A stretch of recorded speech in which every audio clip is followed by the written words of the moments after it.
frozen in time. Ancient communities of the Roman Empire, once prosperous and vital, and written about by Latin scholars, had vanished.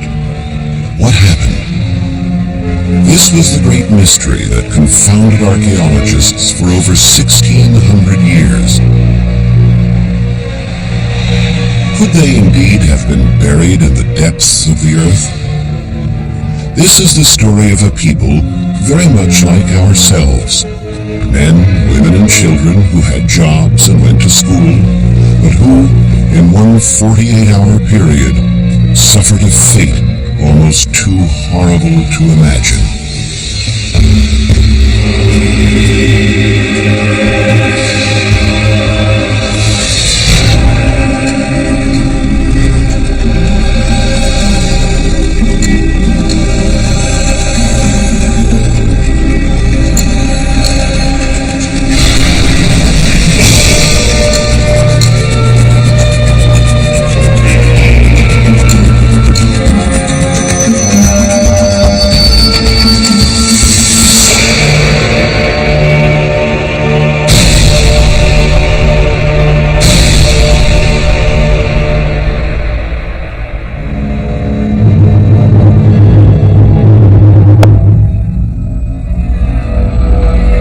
Italy, the center of the great Roman Empire, the year 79 AD. On a hot summer evening, people in the capital city of Rome witness a strange phenomenon. A gray substance, almost like dirty snow, falls from the sky over the city. But this is not a snowstorm. 120 miles to the south, a smoldering volcano, Mount Vesuvius, has erupted in a burst of molten rock and ash. It was a disaster of apocalyptic scale. The cities of Pompeii and Herculaneum, which had lived in the mountain's shadow for generations, crumbled into ruin. The people of these cities were condemned to a cruel fate, almost too horrible to imagine. Blinded by red-hot ash and choked by poisonous gases, they died one by one. As the eruption continued, their bodies were slowly buried in the layers of boiling mud and pumice until no trace of life or civilization remained. Never before in recorded history had such a densely populated area been victim to such a catastrophe.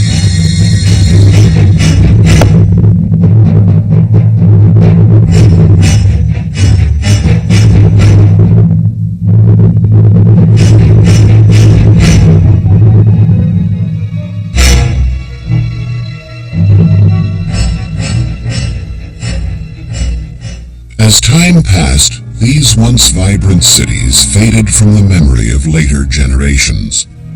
All that remained were their names on ancient maps, and some artwork and treasures attributed to the cities. And thus, one of the greatest mysteries of history was born. For over 16 centuries, scholars and art lovers searched to unravel the mysteries of these lost cities. What had happened?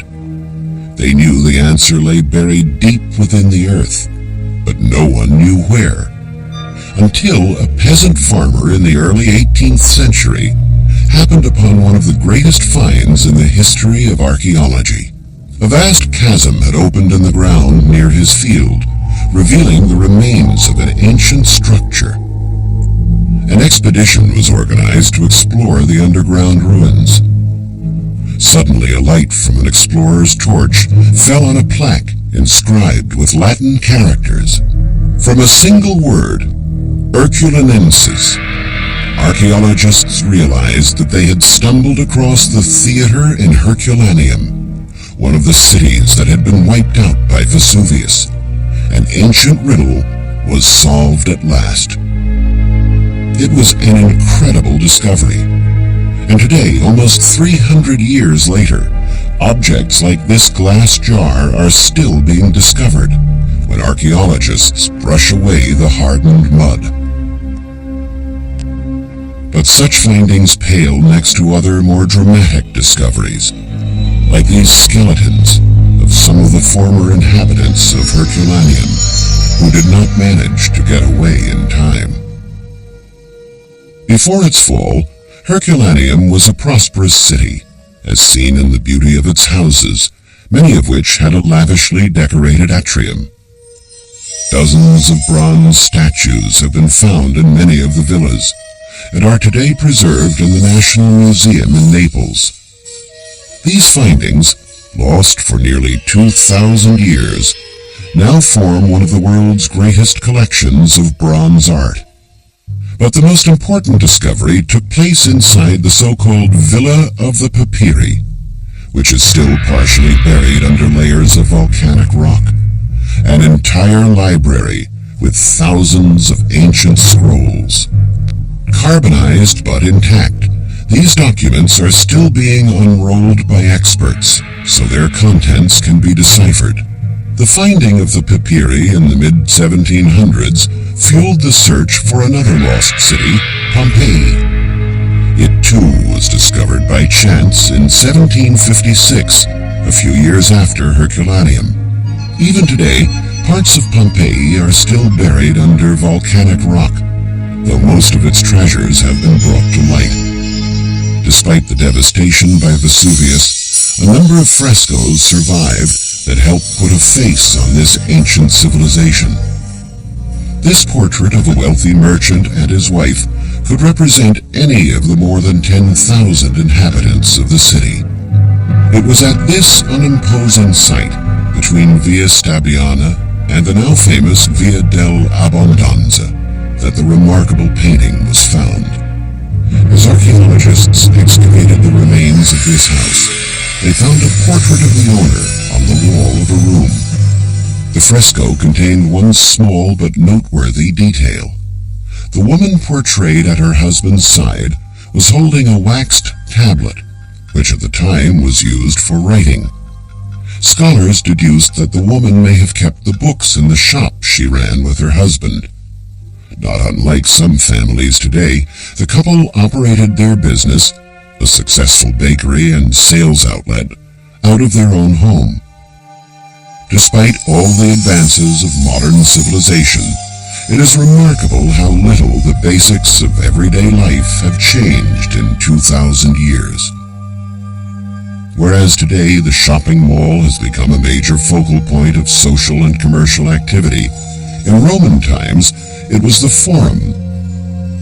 Traffic and congestion were an issue then, even as they are now, and so the center area was ingeniously designed to be a pedestrian-only zone. Citizens would come here to take part in the public and social life of the city, or simply to enjoy a stroll with family or friends. The raised steps of the arcade weren't just for appearance. They were also to prohibit chariots, so visitors wouldn't have to worry about being run over by horses. In Pompeii, as in every Roman city, the Forum was the center of religious, political, and commercial life. The city's administrative offices and archives were situated in this square. Nearby was the Comitium, a place where male citizens went to cast their ballots. Though women were an important part of Roman society, they did not have the right to vote, but they could, much like today, have a strong influence on the view of their husbands. On the right-hand side of the Forum stood a building owned by the wealthy noblewoman Umecchia, who was descended from an influential Pompeii family. Nearly 26,000 square feet in area, it was one of the largest buildings in the Forum, roughly half the size of a football field. Archaeologists believe it was probably an important market, where people could buy clothing and material, especially wool. One surprising discovery was the unearthing of these structures set near the entrance to the building. It may sound incredible, but experts believe them to be urinals, where the urine of visitors was collected to be used in bleaching and softening the wool. In a prominent location at the center of the Forum stood the Temple of Jove, or Jupiter. Standing over 40 feet high, it was the largest religious building in the city, with 6 columns along the facade. Of the temple's many statues, all that has survived is this head of Jove, the original of which is kept in the National Museum in Naples. Though little of the building remains, enough is known about it that it is possible to visually recreate its original splendor. In its time, this was the most important monument in Pompeii.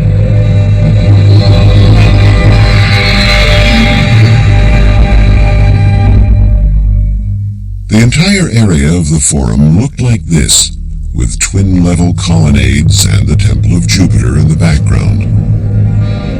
Here also was one of the biggest schools in Pompeii, with classes held under these porticos. It seems discipline was a lot stricter in those days. This fresco shows a pupil being flogged by his teacher while classmates look on. In this open classroom, no one dared to complain. Pupils sat on the ground and teachers held the lessons outdoors, with little regard to weather conditions. And in addition to all that, there was always a crowd of people and street vendors going about their business. To the left of the Forum lay the Temple of Apollo. It was a very popular place of worship because Apollo was considered to be the guardian deity of Pompeii.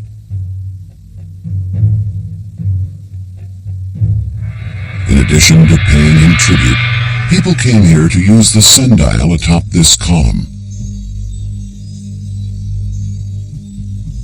Apollo was the god who regulated harmony and equilibrium, and thus also the passage of time. Not surprisingly, his temple was revered above all others except that of Jupiter, Apollo's father.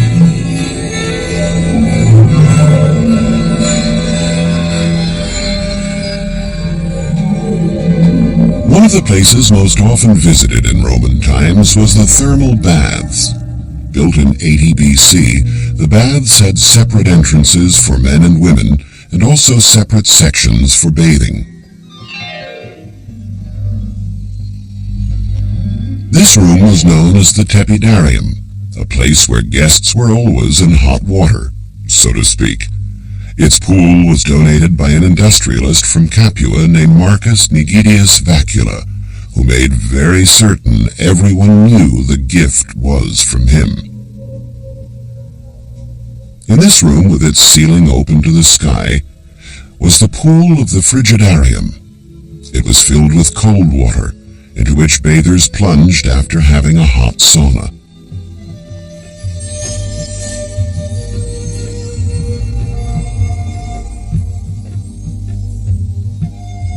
Pompeii was built in the form of an oval about 2 miles around. A great wall with 7 gates surrounded the city. At this intersection once stood the Temple of Fortuna Augusta, dedicated to the Emperor's lucky star. Beside it was a portico with houses where people lived, and in the background was the arch dedicated to the Emperor Caligula. Historians today are able to recreate the appearance of these buildings in great detail, a tribute to modern science and archaeology. Like all Roman cities, Pompeii had an amphitheater where gladiators fought. The amphitheater in Pompeii is one of the oldest in the entire Roman world. Here in this very stadium, in the year 59 AD, an event took place that was destined to provoke the intervention of the Emperor Nero himself. During one of the contests, bloody and violent fighting broke out among the spectators themselves. Many were killed. Enraged by the scandal, Emperor Nero ordered the amphitheater closed for a period of 10 years. The decree was eventually annulled, thanks to the intervention of the Empress Pompeii. The Pompeians were thrilled to see their games reinstated. The gladiators were heroes, even worshipped by children, who used to draw pictures of their favorite fighters on the walls of the city. The gladiators trained and lived in a large palestra that was housed in an arcaded courtyard. It was part of the single complex that also held the Great Theater and the Odeon, a smaller theater or concert hall. For couples who wanted to enjoy a night on the town, This precursor to today's multiplex was the place to go. Plays and concerts were both performed in the Odeon. In Roman times, the Odeon was covered, so theatergoers sitting on the steps could enjoy perfect acoustics. The great theater was built into a hill, as had been done in ancient Greece. There was no admission charge for these performances. Rather, they were sponsored like today's public theater. Only here it was usually politicians seeking re-election who paid the bill. The plays were always put on during the day. To offer protection from the hot sun, an awning was held up by large poles. This is how the stage once looked.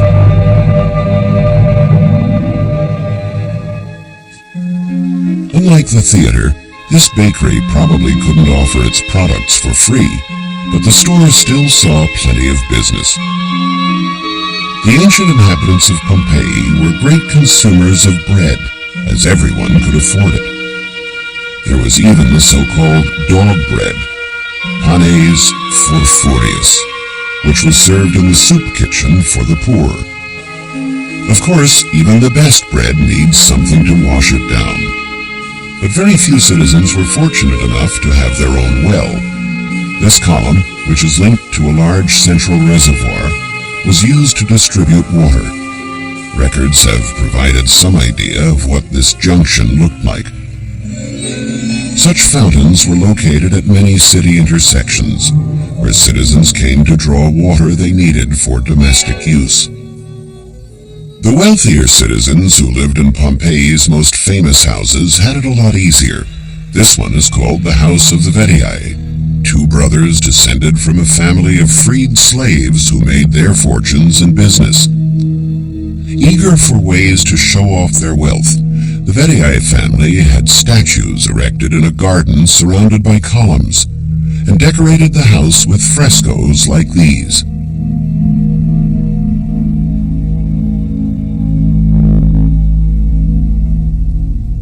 Another noteworthy residence was the so-called House of the Faun. This luxurious home covered an area of more than 32,000 square feet, almost a whole city block, and was made up of countless rooms. The villa was adorned with many statues. This bronze figure was the centerpiece of what was called the impluvium, a basin used for catching rainwater that came through a hole in the ceiling. The house belonged to a woman named Cassia. Archaeologists found her carbonized body, along with earrings, a ring, and other jewelry held in a small bag. Another grand manor was the Villa of Mysteries, which lay outside the city walls. It was a farm that specialized in the making of local wines with names like Vesuvino. This is a reconstructed wooden press, identical to the ones used 2,000 years ago to crush grapes. However, the last owners of the villa, which takes its name from these frescoes, grew more than grapes. Their farm produced a variety of fruits and vegetables that they sold at the market in Pompeii. In a finding nearly as remarkable as the city itself, archaeologists have discovered the perfectly preserved seeds of many of the plants cultivated in Pompeii. From such evidence, we can see how agriculture played a vital role in the life of Pompeii. Each house had its own vegetable garden. For example, this is the garden of the so-called House of the Perfume Seller. Its owner planted olive trees in orderly rows with carefully tended hedges of myrtle and other shrubs. He also cultivated herbs, roots, and the flowers of many plants that were used as remedies against common illnesses. The Pompeians grew poppy seeds whose sleep-inducing properties they knew about, linen seeds used for poultices to treat bronchitis, or rue, wormwood, and fennel, which were used as they are today for cases of stomachache. Basil was not used in cooking, but to obtain a very delicate perfume that was very popular with women in ancient times. Many plants and flowers were not cultivated for their beauty, but to be used to make perfumes. They were diluted with the oil extracted from green olives, whose properties as a preservative were also known. Then they stored them in small glass jars. The various wines produced in Pompeii would be served in this ancient tavern. There were 118 such establishments in the city, which had a population of just under 10,000 people. In other words, there was one tavern for every 85 people. A famous night spot in Pompeii was the Tavern of Asalina, which lay on the Via dell'Abbondanza. This gives us an idea of what it looked like to its regular customers. Narrow and cramped, the bar was probably renowned not for its wine, but for its women.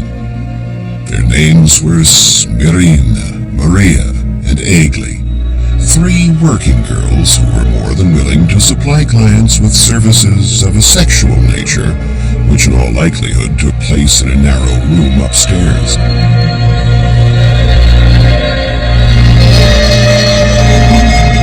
We know one name thanks to writing found on the wall outside the tavern.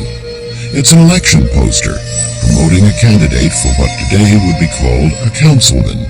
Vote Caius Lollius Fusco for Aedile in charge of roads and public and holy buildings. The girls of Asalina and especially Smirina call on you for your support. Evidence suggests that in ancient Pompeii, wine and politics went hand in hand.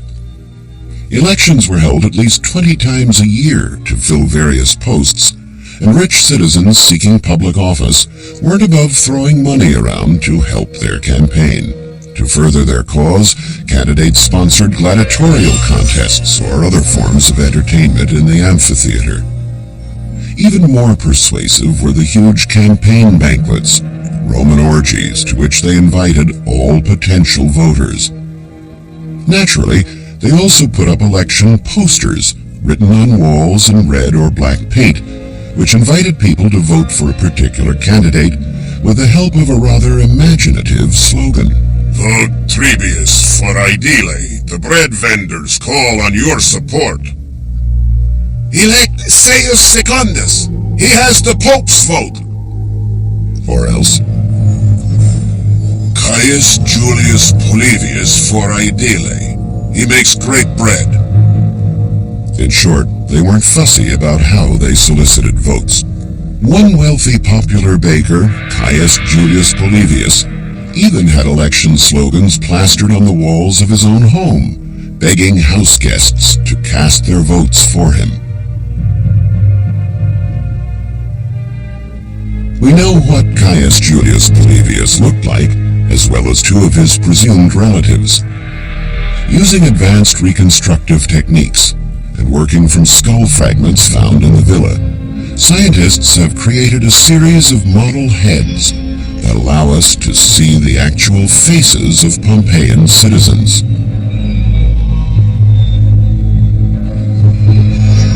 Here is Caius Julius Polybius, an aspiring politician in the elections of 79 AD, with his aquiline nose, thin lips, and high, sloping forehead. And this is the face of one of his relatives, a man in his 30s, wide-nosed, bushy eyebrows, standing 5'7", almost a giant for those days. Lastly, a girl, just under 5 feet in height, graceful oval face with large eyes. Imagine her with hair done up in a bun and skin lightly scented with a touch of basil. This person is Lucius Caecilius Jucundus, a banker whose expertise in writing sales contracts made his opinion much sought after. At the other end of the job spectrum was Caius Norbanus Sorice, an actor whose features befit that of a man of the stage. Proving that humor is truly universal, this amusing caricature is of a man named Rufus, a frequent guest at the House of Mysteries. The same human qualities that define us today were alive and well 2,000 years ago. All types of slogans have been found, revealing a people who knew how to look on the absurd side of life and were weren't afraid to share a few intimate details about each other. Salvilla is a big fatty. How can anyone love her? Was written up on the wall of an ancient laundry, or Fulonica. Another malicious gossip tells us that a certain Suavis dreamt of nothing but jugs of wine. And then there are writings of a lover. May Cupid's arrow kill me if I should ever desire to leave you. Written in honor of a beautiful woman by a bachelor endowed with a certain gift for poetry. The inhabitants of Pompeii knew how to get the best out of their simple provincial way of living. But one summer day, the passions, loves, joys, and daily life of the city would change forever by a power and destructive force greater than any Caesar.